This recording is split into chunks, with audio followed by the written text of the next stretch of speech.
धन्यवाद भाई।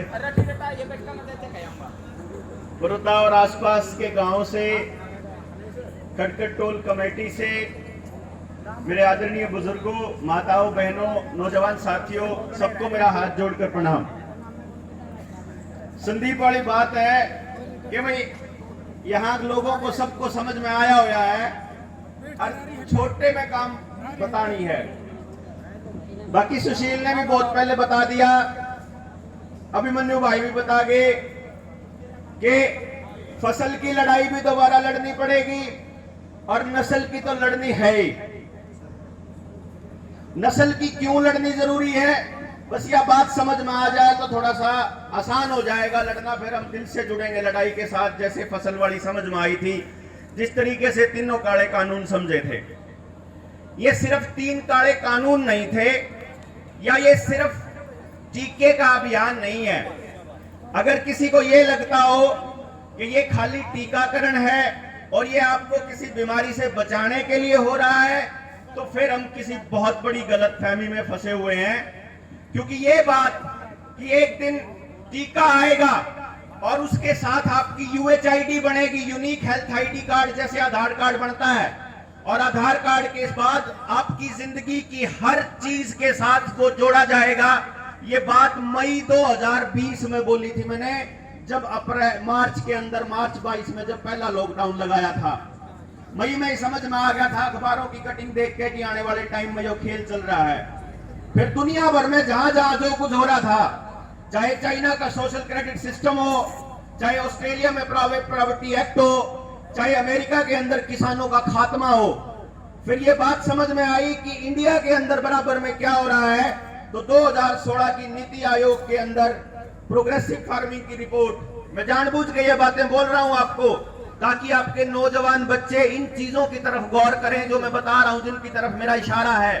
बाकी चीजें आपको सब मालूम है, लेकिन ये नहीं मालूम कि जिस जॉन डीरे ट्रैक्टर को आप लोग खरीद करके उस कंपनी को बढ़ावा दे रहे हो, उसको अमीर बनाते जा रहे हो, ये वही जॉन डीरे ट्रैक्टर है जिसका मालिक वही बिल गेट्स है, जिसने खेती के 3.5 लाख बीज अपने नाम पेटेंट करा रखे हैं। 3.5 लाख बीज उसके नाम पे हैं। तो आने वाले टाइम में किसान के लिए बीज का कानून आने वाला है कि अगर किसान ये साबित नहीं कर पाया कि वो बीज कहां से लेकर के आया था, अगर वो ये बता नहीं पाया कि कहां से खरीदा था, तो 3 साल की कैद होने वाली है उसको। ये वक्त आएगा जब आपके गांव के जोड़ और तालाब जो बने हुए हैं, जो अपने आसपास के जितने भी वाटर बॉडीज हैं, उन सारियों को प्राइवेट कंपनियां आएंगी अब मेंटेनेंस करने के लिए। कुछ गांव में आ भी चुकी हैं और कुछ गांव में आने वाली है, और वो वैसे ही आपसे टैक्स वसूल किया करेंगी जैसे रोड को प्राइवेट कंपनियों को दे दिया कि यहां से यहां तक का रोड इस कंपनी का, तो ये कंपनी इस पे टोल वसूलेगी। वैसे ही आपसे जोड़ के टैक्स वसूल किए जाएंगे कि 2 डांगरा ने इतना देना पड़ेगा, 3 डांगरा ने इतना देना पड़ेगा। जैसे आपके खेती के बीज खत्म हो गए हैं, वैसे ही आपके डांगरा के बीज खत्म हो लिए हैं। आजकल बहुत मुश्किल से केस बन रहा है कि जब हमारे गांव में किसी में खागड़ या जोटों से हम लोग आगे की करा, हमें नहीं दूध करा है, हमेशा हमारे को अस्पताल में जा करके टीका ही लेना पड़ता है। बाजार से बीज खेती का, बाजार से बीज डंगरों का, और वही बीज खा करके, वही पेस्टिसाइड खा करके आने वाले वक्त में जिस तरह से आजकल IVF सेंटर बढ़ गए हैं शहरों के अंदर, वैसे ही इंसान का बीज भी आपको बाजार से ही मिलने वाला है। आपका दिमाग प्रोग्राम किया जा रहा है, जिस तरह से आपकी हर हरकत पर नजर है, हर चीज ऑनलाइन है। आपके बच्चे क्या पढ़ते हैं, मोबाइल के अंदर क्या चल रहा है, आप क्या बो रहे हो, कितनी जमीन है, कौन सी फसल है, उस सारी का ब्यौरा आपको ऑनलाइन देना पड़ता है, नहीं तो आपकी फसल नहीं होती। ये ऑनलाइन ब्यौरे का मतलब है कि आपकी जीवन शैली को ट्रेस किया जा रहा है और आने वाले वक्त में आपको प्रोग्राम किया जाएगा, जिसका नाम है सोशल क्रेडिट सिस्टम, जो चाइना के अंदर पिछले कई सालों से लागू है। इस सोशल क्रेडिट सिस्टम की ही शुरुआत है कि आपको DC दफ्तर में जाने से पहले वो सर्टिफिकेट दिखाना पड़ता है कि आपने 1, 2, 3, 4 खुराक ले लिए कि नहीं ले लिए। आपको बस में चढ़ने से पहले, पेंशन लेने के लिए, नौकरी में जाने के लिए, तनख्वाह निकलवाने के लिए आपको जो सब कुछ दिखाना पड़ रहा है, ये आपकी प्रोग्रामिंग चेक कर रहे हैं कि कौन सा ऐसा वक्त आएगा जब ये खड़े होंगे अपनी नस्लों को बचाने के लिए। अगर आप लोग आज नहीं चेते तो आने वाले वक्त में मैं बहुत क्लैरिटी से आपको ये बता रहा हूं, बड़ी जिम्मेदारी के साथ आपको बता रहा हूं कि आप अपनी गोद में अपने बच्चों की लाशों को लेकर के घूम रहे होंगे और आपकी सुनने वाला कोई भी नहीं होगा।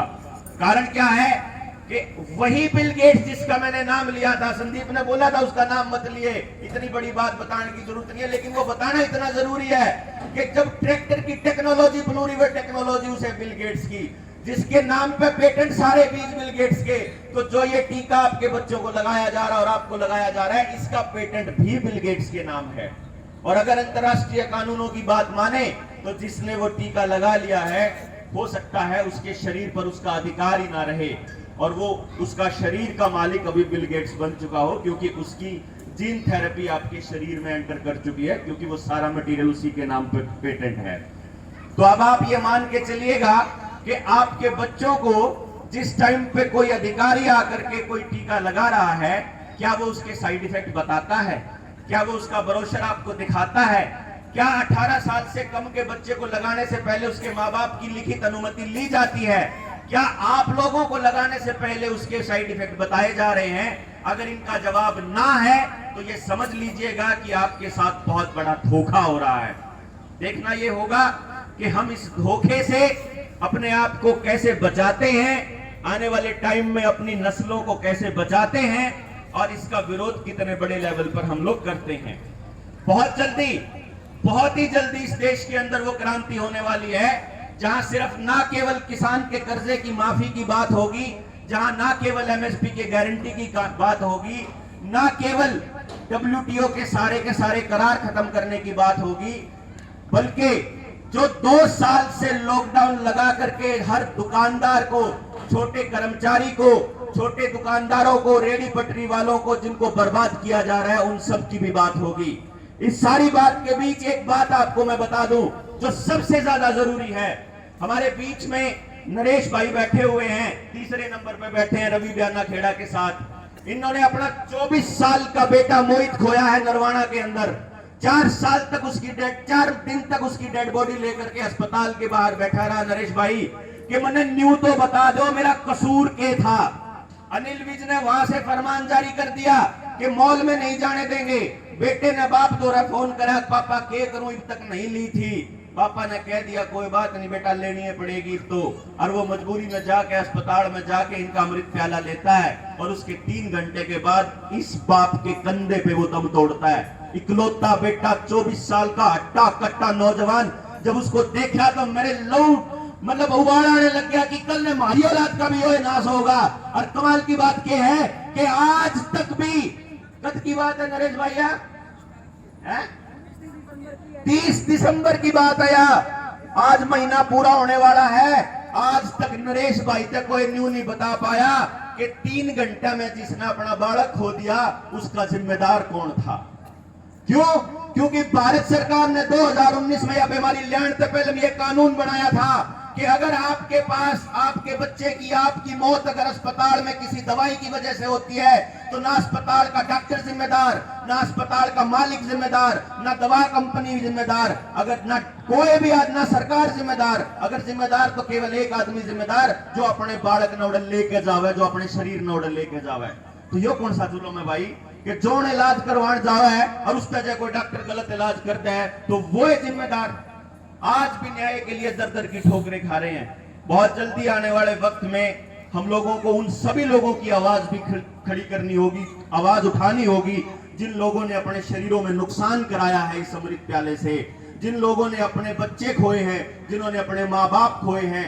ऐसे बहुत सारे केस आपको मिल जाएंगे क्योंकि लगभग 40% लोगों को साइड इफेक्ट आने लग गए हैं और जो उनसे नहीं आए हैं आने वाले वक्त में इंतजार कीजिए, बहुत जल्दी आपकी आंखों के सामने वो बातें होंगी जो मैं 2 साल पहले बताया करता था। आज फिर बता रहा हूं कि केवल इस सर्टिफिकेट से काम नहीं चलने वाला है, आपके शरीर में चिप लगने वाली है, पहले हाथ में आएगी और उसके बाद आपकी गुत्ती में लगेगी और आपको 5G के रेडिएशन से मारा जाएगा और आपको बताया जाएगा कि ये लोग तो नए वेरिएंट से मरे हैं। आएंगे साइड इफेक्ट, बताएंगे जाडे का कारण, आएंगे साइड इफेक्ट, बताएंगे नया वेरिएंट, आएंगे साइड इफेक्ट और बताएंगे हम जैसे लोगों को कसूरवार कि ये जो लोग हैं जिन्होंने नहीं लगवाया इनकी वजह से नए वेरिएंट बन रहे हैं। तो अपने नौजवानों को, अपने गांव के नौजवानों को मैं आह्वान कर रहा हूं कि भाई बाहर निकल करके एक तो घर घर जा करके उन बच्चों की, उन लोगों की, उन बुजुर्गों की लिस्ट बना लो जिनको साइड इफेक्ट हुए हैं, और दूसरा अपने गांव के अंदर इस षड्यंत्र को समझने का पूरा ट्रेनिंग सेंटर का इंतजाम कर लो, क्योंकि ये षड्यंत्र इतना बड़ा है कि लगभग 5 घंटे चाहिए इसको समझने के लिए, 5-6 घंटे। तो अपने यहाँ जैसे चौपाल में ये जगह बनी हुई है, यहीं बैठ कर 24 घंटे चलते रहे कि आप लोगों को जब भी टाइम हो आते रहो और उसको समझते रहो। तारा का भी टाइम हो रहा है, घर का भी काम करना है, और भी मेरी माताओं ने करना है। अरियू बांगा मेरे कहने देखने लग रहा है। आप लोगों ने इतना सम्मान दिया, सिर पे ये पगड़ी रखी, इसके मान के लिए मैं इतना ही कहूंगा कि भाई सिर कट जाएगा लेकिन आपकी पगड़ी का मान सबसे पहला प्रथम दायित्व होगा। इन्हीं सब शब्दों के साथ जय हिंद।